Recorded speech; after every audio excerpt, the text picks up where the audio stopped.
Ever get the feeling like you're operating on a totally different wavelength than like everyone else? Oh, totally. It's like we're all playing the same game of life, but some folks just got like a different set of rules or something. Right, or different goals, like you're trying Yeah, to get to a different destination. Totally. Well, today's deep dive is all about kind of cracking that code of human personality, specifically through the Enneagram. Have you heard of this? Oh, yes. I love the Enneagram. Okay, so this isn't about, slapping labels on people. Yeah. It's about understanding. Understanding. Yes, the why behind the what. Exactly. So, like, why do some people crave structure while others, like, chase novelty? What makes someone, like, fiercely independent and someone else a total peacemaker? Yeah, those are the questions. These are the big questions. But the Enneagram. The Enneagram can help us answer. Yes, exactly. It's like having X-ray vision for motivations, right? Yes. We've got 9 distinct personality types to explore, each with their own kind of unique set of strengths, weaknesses, fears, desires, the whole shebang. Yes. And before we even dive into those types, I think it's important to understand the Enneagram's visual structure. Okay. So picture a circle with 9 points. All right. Each point representing a type, and these points are connected, showing how the types relate and influence one another. I'm picturing like this personality map. Yes. So how do we even navigate this thing? So by understanding the 3 centers of intelligence, so we have the gut, the heart, and the head. Okay, break it down for me. What's the deal with these centers? Okay, so think of the gut center as our instinctual center. Okay. It's all about reacting quickly based on gut feelings. When threatened, this center's default response is anger. Okay. Then we have the heart center, which prioritizes feelings and connecting with others. Okay. Its core emotion is shame. Got it. And finally, the head center is the thinking center, focused on analyzing and understanding the world. Its primary driver is fear. So give me like a real-world example of this. How would these centers play out? Let's say someone spills coffee. Okay. All over your brand new white shirt. Oh, no. A gut-centered type might blow up. Right. A heart-centered type might worry about how you feel. Yeah. And a head-centered type might start analyzing the physics of the spill. Okay. Like, how did this even happen? That's perfect. Yeah. So it's like the same situation. Yeah. But completely different reactions. Reactions based on those centers. Okay. I'm starting to see the light now. Are we ready to meet the 9 types that live on this map? Yes, absolutely. Let's start with type 1, the perfectionist. Woo. Driven by a deep sense of right and wrong. Okay. These folks have a strong inner critic and constantly strive to improve themselves and the world around them. Okay. That sounds like my friend who color codes her spice rack. It very well could be. Yeah. Type 1s have this intense desire for goodness and integrity. Okay. But here's the interesting part. Okay, what's that? That desire often stems from a fear of being flawed or corrupt. Oh. They worry that even the smallest mistake could make them inherently bad. So it's not just about being organized. Right. It's like a deeper Yes, it's deep. cheer driving that behavior. Exactly. And this fear can lead them to be highly critical of themselves and others. Oh, yeah. And their black and white thinking can make it tough to see the nuances in situations. I'm already thinking about how I approach feedback at work. I definitely overanalyze. Yeah. And worry about getting things exactly right. Perhaps you have some type 1 tendencies yourself. Maybe. Now let's move on to type 2, the helper. Totally. These are the warm, caring individuals who find fulfillment in connecting with others and making them feel loved. Yeah. They're the ones who always go the extra mile to offer support and a listening ear. The friends who always bring the extra casserole dish to the potluck. Precisely. Type 2s are incredibly empathetic and driven by a desire to feel loved and appreciated. Right. But this desire often masks a deeper fear. Ooh, what is it? Of being unworthy of love. So they try to earn love through their actions. Exactly. And that can lead them to neglect their own needs while focusing too much on others. Right. They might find themselves feeling resentful if their efforts aren't appreciated.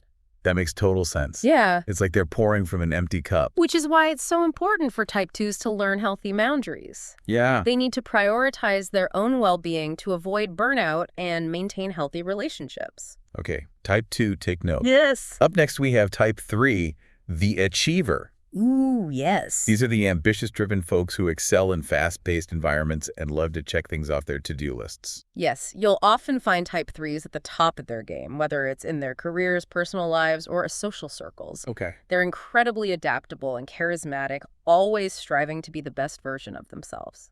So like that coworker who always has the perfect Instagram feed. Yeah. Showcasing all their latest achievements. That's a classic type 3. Okay. But behind that polished exterior lies a fear of being worthless or insignificant. Oh, wow. They often tie their self-worth to their achievements, constantly seeking external validation.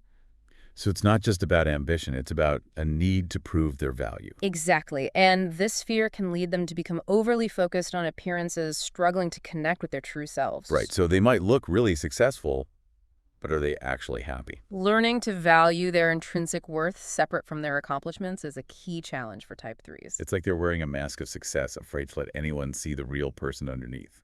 Which brings us to type 4, the individualist. Okay. These are the deep feelers, the creative souls who are constantly searching for meaning and authenticity in their lives. I'm picturing like artists, writers, musicians. people who express themselves in these unique and profound ways. Your spot-on type 4s are drawn to anything that helps them connect with their emotions and express their individuality. Yep.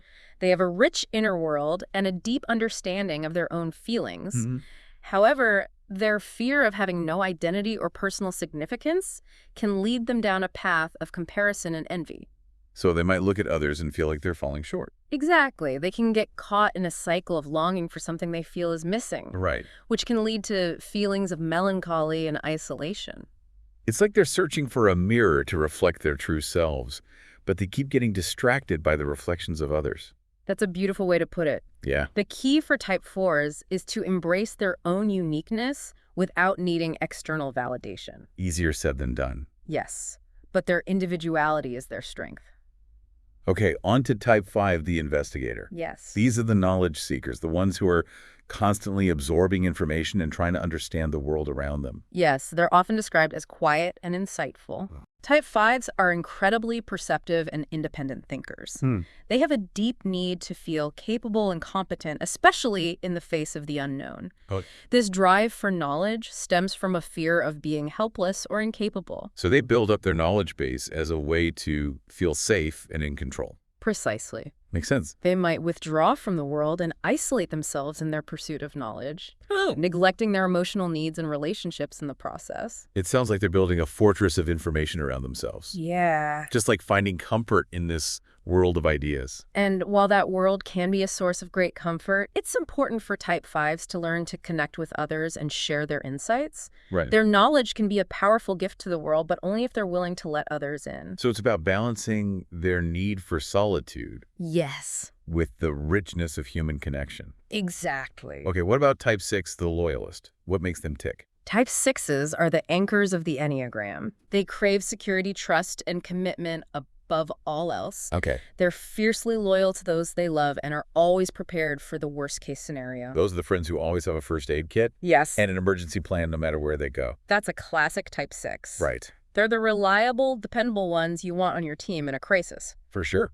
But this need for security often stems from a deep fear of being without support or guidance. So they're like constantly scanning for danger, trying to anticipate those potential threats. Exactly. And this hypervigilance can lead to anxiety, overthinking, and a tendency to doubt themselves and others. Oh, wow. They can get stuck in a loop of what-ifs, struggling to relax and trust the world. It's like they're always on guard, even when there's no real danger present. Which is why learning to trust themselves and their own intuition is so important for type 6s. Okay. They need to find that inner sense of security to overcome their anxieties and fully embrace life's uncertainties. All right, type 6, you got this. Yes, trust yourself. Yeah, it's like they're carrying this invisible backpack filled with anxieties, just always prepared for the worst. Right, always like one step ahead. But imagine the freedom if they could just lighten that load. Totally.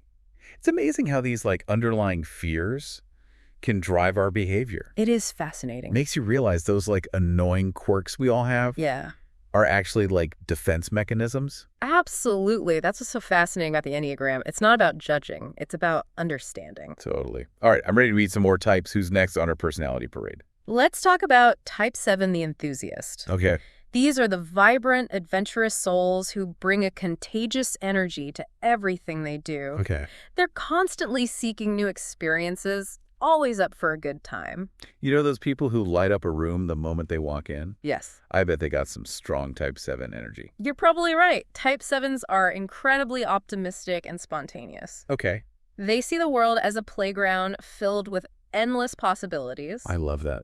But their fear of being trapped or limited, especially by negative emotions, can lead them to flit from one thing to the next. So while their enthusiasm is infectious, they might struggle with commitment. Yes, or facing difficult feelings head on. Right, like they're always looking for the next distraction. Exactly. It's like they're trying to outrun boredom and pain, constantly seeking that next hit of excitement. Makes me think of those friends who are always planning the next big trip or adventure. Yes. But they never seem to unpack their suitcases from the last one. That's a perfect example. The key for Type 7s is to learn to be present with themselves Okay. and embrace the full spectrum of human experience, even the uncomfortable parts. Yeah. True joy comes from finding balance, not just chasing fleeting moments of excitement. That's deep. Okay. Tell me about type 8. The challenge, they sound intense. They definitely have a powerful presence.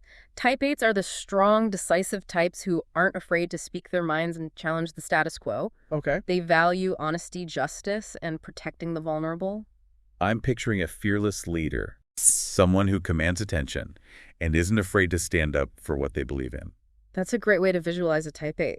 They have this natural assertiveness and self-confidence that draws people to them, Okay. but their fear of being harmed or controlled can lead them to be overly domineering or confrontational. Oh, so it's like a protection mechanism. Precisely. It's like they're wearing armor, always ready for a fight, even when one isn't necessary. Yeah, makes sense. The key for Type 8s is to learn to balance their strength with vulnerability, Okay. allowing themselves to soften and build deeper, more trusting relationships. So it's like learning to put down the sword and extend a hand. Exactly. What about type 9, the peacemaker? What's their superpower? Type 9s are the masters of harmony. Ooh. They have this incredible ability to see all sides of a situation and bring people together. Okay. They're the glue that holds relationships and communities together. Like that friend who can always diffuse a tense situation. Yes. Find the common ground no matter how heated things get. That's a classic Type 9. They're driven by a deep desire for peace and tranquility, both within themselves and in their external world. Okay. But this desire often stems from a fear of loss and separation. So they avoid conflict at all costs just to maintain that harmony. Exactly. And while their peacemaking abilities are a gift, constantly suppressing their own needs and going along with things they don't agree with can lead to resentment Right. and a sense of losing their own voice. It's like they're so busy smoothing over everyone else's rough edges that they forget to tend to their own. Which is why it's important for Type 9s to learn to assert themselves and embrace healthy conflict. Okay. True peace comes from authentic connection, not just avoiding disagreements. That's good advice for everyone. Actually, okay, so we've met all 9 types. We have. That was a whirlwind tour of the personality landscape. It was. It's incredible how each type brings such a unique I know, it's fascinating. set of strengths and challenges. It really highlights the beauty of human diversity, doesn't it? It does. We're all wired differently, and that's what makes life so interesting. Totally. I'm starting to see people in a whole new light. Good. But I do have a question about something you mentioned earlier. Wings. How do those fit into the picture? Great question. Wings refer to the influence of the types on either side of your core type. Okay. Think of it like this. If you're a Type 2, you might have a 1-wing or a 3-wing. Okay. This means you'll share some characteristics with those types, making you even more unique. So it's not like you're purely one type. It's more like a blend. Exactly. It adds a layer of nuance and complexity to the Enneagram. Okay. For example, a Type 2 with a 1-wing might be more organized and principled, while a 2 with a 3-wing might be more ambitious and image-conscious. Okay. That's starting to click for me. Good. It's like adding flavors to your core type. Yes. What about levels of development? Right. Levels of development refer to the spectrum of health within each type. Every type can manifest in healthy, average, or unhealthy ways, depending on our level of self-awareness and how well we're managing our core fears and desires. So a healthy type 8 might be a powerful advocate for justice, Yes. while an unhealthy type 8 might become controlling and domineering. That's a perfect example. And a healthy type 4 might use their creativity to inspire others, while an unhealthy type 4 might get lost in their own emotional world and isolate themselves. So it's not just about knowing your type, it's about understanding where you fall on that spectrum of health. Exactly. That's pretty empowering, actually. It is. The Enneagram isn't meant to box you in. It's a tool for growth and self-awareness. Okay. By understanding our type and its potential pitfalls, we can start to work on those areas and become our best selves. This is making me think about how I react to stress. Yeah. I definitely tend to withdraw and isolate myself when things get tough. Perhaps you have some type 5 tendencies. Maybe. But the beauty is, once you're aware of those patterns, you can start to make conscious choices about how you respond. So instead of getting swept away by my fear, I can use my knowledge and insight to navigate the situation more effectively. Precisely. The Enneagram gives you a roadmap for understanding your strengths and weaknesses, so you can approach challenges with more awareness and intention. This is starting to feel less like personality types and more like a user manual for my own mind. Yes. It's like I'm finally understanding how my operating system works. And that's the key, isn't it? Yeah. It's about self-discovery. The Enneagram provides a framework, but the real journey is inward. Okay, so how do we actually put this knowledge into practice? Yeah. I mean, it's one thing to understand the types, but how can we use this to improve our lives and relationships? That's the million-dollar question, and it's what we'll explore next. So we got this amazing roadmap. Yeah. But how do we actually, use it? Right. Does this mean I need to, start psychoanalyzing everyone I meet? It can be tempting to start typing everyone you know. Yeah. But remember, the Enneagram is a tool for understanding, not labeling. All right, so it's not about, putting people in boxes. Exactly. It's about using this knowledge to connect with them on a deeper level. Exactly. Imagine you're working on a project with a type 1. Okay. Knowing their core motivations, you can anticipate their need for precision and order. Right. This might mean providing detailed plans and allowing extra time for revisions. Okay. But instead of getting frustrated by their perfectionism, Yeah. you can appreciate their dedication to excellence. That's a really good point. Okay, what about dealing with, say, a type 7 friend who always seems to be chasing the next thrill? Understanding their fear of boredom and confinement, you can suggest activities that offer novelty and excitement. Oh, Maybe a weekend getaway to a new city or trying a new hobby together. right. But you can also gently encourage them to find joy in the present moment and face those deeper emotions they might be trying to avoid. So it's all about, meeting them where they are, Yes. but also helping them grow. Ex- I love that. This is starting to make so much sense. It's like having a decoder ring for human behavior. It is. Instead of getting annoyed by someone's quirks, you can understand the why behind the what. Exactly. And that understanding can lead to more compassion, patience, and empathy in all your relationships. So true. It can also help you communicate more effectively. So. For example, if you're working with a type 5, you might need to be more direct and concise in your communication, Okay. whereas a type 2 might appreciate a more personal touch. That's a really good point. I never thought about it like that. This is such a game changer. It is. It's like the Enneagram gives you a secret weapon for navigating the complexities of human interaction. And the best part is this is just the beginning. Ooh, tell me more. There's so much more to explore with the Enneagram. It's a lifelong journey of self-discovery. That's exciting. Yeah. I'm definitely feeling inspired to dive deeper. Good. But before we wrap up, any final words of wisdom for our listeners who are eager to continue this journey? Remember, the Enneagram is a tool for growth, not judgment. It's about embracing our own uniqueness, as well as the unique beauty of every other type. Love that. So go out there, explore, experiment, and most importantly, have fun with it. That's fantastic advice. Thanks for joining us on this incredible deep dive into the Enneagram. We hope you've gained some valuable insights and are excited to continue exploring this fascinating world of personality. Until next time, keep diving deep.